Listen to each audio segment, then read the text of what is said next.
Stay here. I'll call it.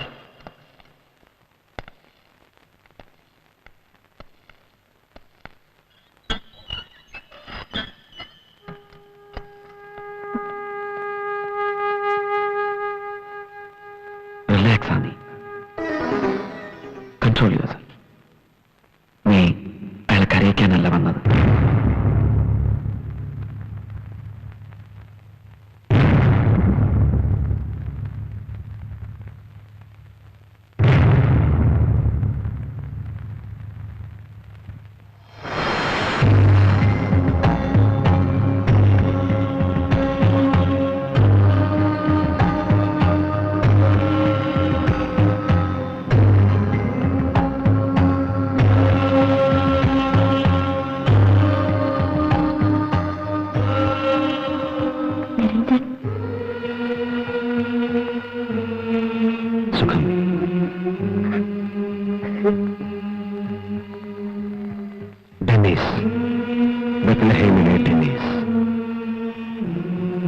ഇവളുടെ എഴുത്തുകളിൽ ഒരു പൂർണ്ണ ചിത്രമുണ്ടായിരുന്നു നിങ്ങളുടെ.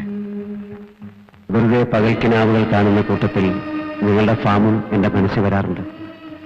ഭാവനയിൽ ഒരു ബദൽഹേം ഞാൻ ഉണ്ടാക്കിയെടുത്തു. ഒറിജിനൽ ഒരിക്കലും കാണാൻ പോകുന്നില്ലാത്തതിനാൽ ആ സങ്കല്പം തകരില്ല. അഭിരാമി, വരേണ്ടിയിരുന്നില്ല. ഈ കണ്ണീര് എന്നെ പലതും ഓർമ്മപ്പെടുത്തും.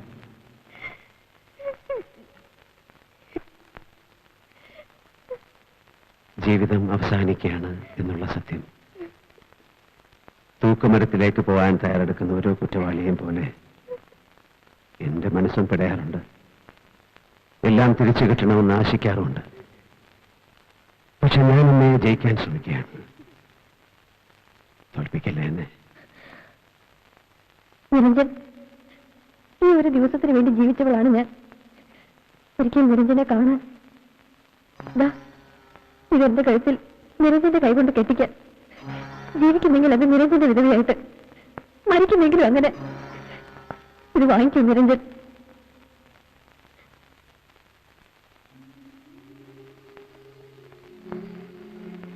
അഭിരാമി ജീവിക്കണം. ഒരുപാട് കാലം ജീവിച്ചു വേണം എന്നോടുള്ള സ്നേഹം തെളിയിക്കാൻ.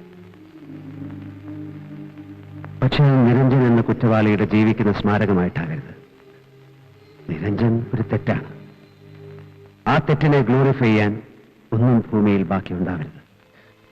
ഞാൻ എന്നും നിരഞ്ജനെ സ്നേഹിക്കും. നിരഞ്ജനെ മാത്രമേ ഞാൻ സ്നേഹിക്കുള്ളൂ. അഭിരാമി നല്ല കുട്ടിയാണ്. നിങ്ങളൊരു നല്ല മനുഷ്യനും.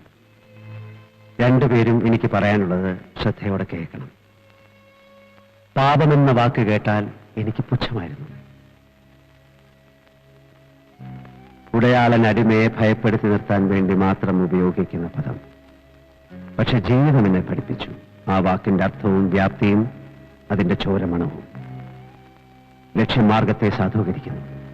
ലക്ഷ്യത്തിലെത്താനുള്ള വഴിയും എന്തുമാവാം. ചോരപ്പുഴകൾ, കബന്ധങ്ങൾ, രക്തത്തിൽ അലിഞ്ഞു ചേർന്നു പോയ വിശ്വാസ പ്രമാണങ്ങൾ. തെറ്റാണത്. അറിയാൻ വൈകിപ്പോയി. 1000 തൊഴിലാളി കുടുംബങ്ങളെ മുഴുപട്ടിണിയിലേക്ക് വലിച്ചെറിഞ്ഞവനായിരുന്നു ബ്രജേഷ് മല്ലയ്യ എന്ന ഇൻഡസ്ട്രിയലിസ്റ്റ്. അയാളുടെ ബലത്തിന് അയാളുടെ പണം കൊണ്ട് അയാൾ നിർമ്മിച്ച ഗവൺമെന്റും കൊല്ലാൻ തീരുമാനിച്ചു. ഞാനാണ് കാത്തിരുന്നത് ബോംബുമായി. കാറിൽ മല്ലയ്യ മാത്രമേ ഉണ്ടാവൂ എന്ന എന്റെ കണക്കൂട്ടലുകൾ തെറ്റി. അയാളുടെ 3 പിഞ്ചു കുഞ്ഞുങ്ങൾ, കൂടെ വൃദ്ധയായ അയാളുടെ അമ്മ, പിന്നെ നിരപരാധിയായ അയാളുടെ ഡ്രൈവറും. പക്ഷെ ഒന്നും എന്നെ തടഞ്ഞില്ല. 4 വയസ്സുകാരിയായ അയാളുടെ മകളുടെ അറ്റുപോയ കുഞ്ഞിക്കൈ എന്റെ ദേഹത്താണ് വന്ന് വീണത്. ആ കൈവിരലുകൾ അപ്പോഴും ചലിക്കുന്നുണ്ടായിരുന്നു, എന്തോ തിരയുന്ന പോലെ. എന്ത് നേടി? ഏത് ലക്ഷ്യത്തിലെത്തി? ബ്രജേഷ് മല്ലയ്യയ്ക്ക് പകരം മറ്റൊരാൾ ആ സ്ഥാനത്ത് വന്നു. വ്യവസ്ഥിതി മാറിയില്ല, വ്യക്തികൾ മാത്രം മാറി. ഒറ്റപ്പെട്ട കൊലപാതകങ്ങൾ, മഹത്തായ മാറ്റം മാത്രം കൊതിക്കുന്ന വികാരജീവികളായ വിപ്ലവകാരികളുടെ മനോരോഗത്തിന്റെ സൃഷ്ടികൾ മാത്രമാണെന്ന് ഞാനിപ്പോ തിരിച്ചറിയുന്നു.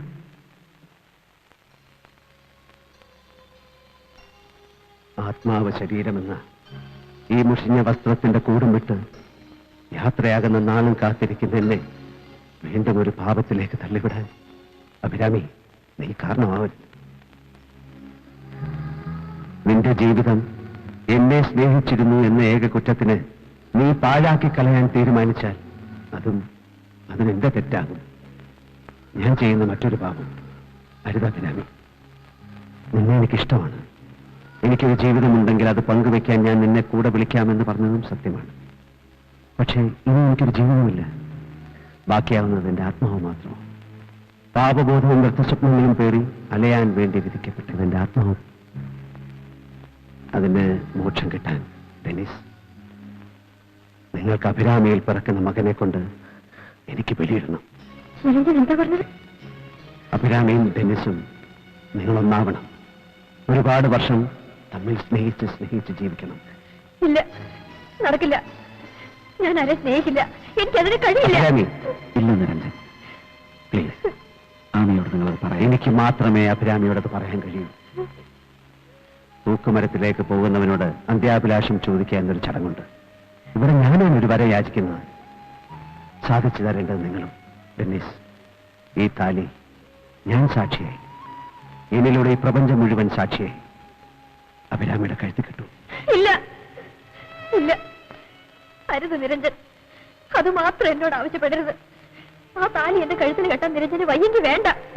പക്ഷെ മറ്റൊന്നിനും എന്നെ നിർബന്ധിക്കരുത്. ഇത് മാത്രമല്ലേ ഞാൻ ഈ ജന്മത്തിൽ നിന്നോട് ആവശ്യപ്പെടുന്നു.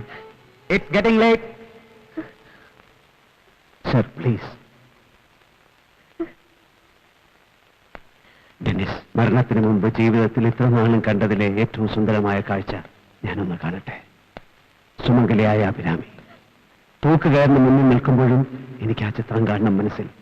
അഭിരാമിയും ഡെന്നിസും സങ്കല്പത്തിൽ ഞാൻ സൃഷ്ടിച്ച ബെത്ലഹേമും. Dennis, please Dennis. ഞാനത് അനുവദിക്കില്ല. നിരഞ്ജനില്ലാതെ എനിക്കൊന്നും വേണ്ട. എനിക്ക് വേണ്ട ഒരു ജീവിതം. നോക്ക് അഭിരാമി, അഭിരാമികൾ ത്യാഗം ചെയ്യാൻ പോകുന്നു. ആരുടെ മനസ്സുഖത്തിനായി? എനിക്ക് വേണ്ടിയാണെങ്കിൽ ആ വേദന കൂടെ ഞാൻ അനുഭവിക്കേണ്ടി വരും. നിനക്ക് നിരഞ്ജനെ ഇഷ്ടമാണെങ്കിൽ, നിരഞ്ജനെ ആശ്വസിപ്പിക്കാനാണെങ്കിൽ അഭിരാമി ഇപ്പൊ എന്നെ അനുസരിക്കാണ് വേണ്ടത്. Mister Niranjan, sorry. Sir, It's enough. please, sir. Come on. Dennis, for God's sake, please. How can I? Dennis, I'm begging you, please. Please. Dennis, please.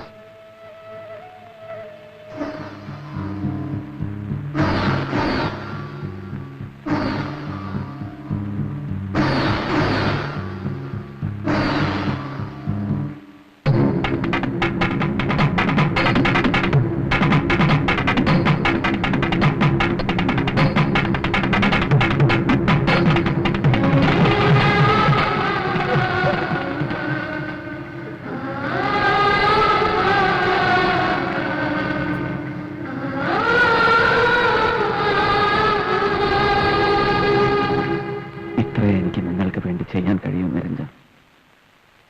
Ami എന്നോട് പൊറുക്കട്ടെ. ഇല്ല ഡെന്നിസ്, ഐ നോ ഹർ.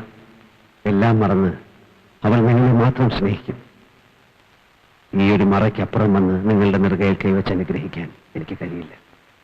ദാ, തൊടാതെ ഞാൻ തൊട്ടിരിക്കുന്നു. എന്റെ ഹൃദയത്തിൽ നന്മ ബാക്കിയുണ്ടെങ്കിൽ അത് മുഴുവൻ തന്ന് ഞാൻ നിങ്ങളെ അനുഗ്രഹിക്കുന്നു. ഞാൻ പോവുകയാണ്. സമയം കഴിഞ്ഞു. തിരിഞ്ഞു നോക്കില്ല. ഞാൻ തിരിഞ്ഞു നോക്കില്ല. തിരിഞ്ഞു നോക്കിയാൽ എനിക്ക് നിങ്ങളെ കാണാൻ കഴിയില്ല. എന്റെ കണ്ണ് നിറഞ്ഞ് എല്ലാം മറഞ്ഞു പോകും. എനിക്ക് ഈ ചിത്രം മതി. ഈ ചിത്രം.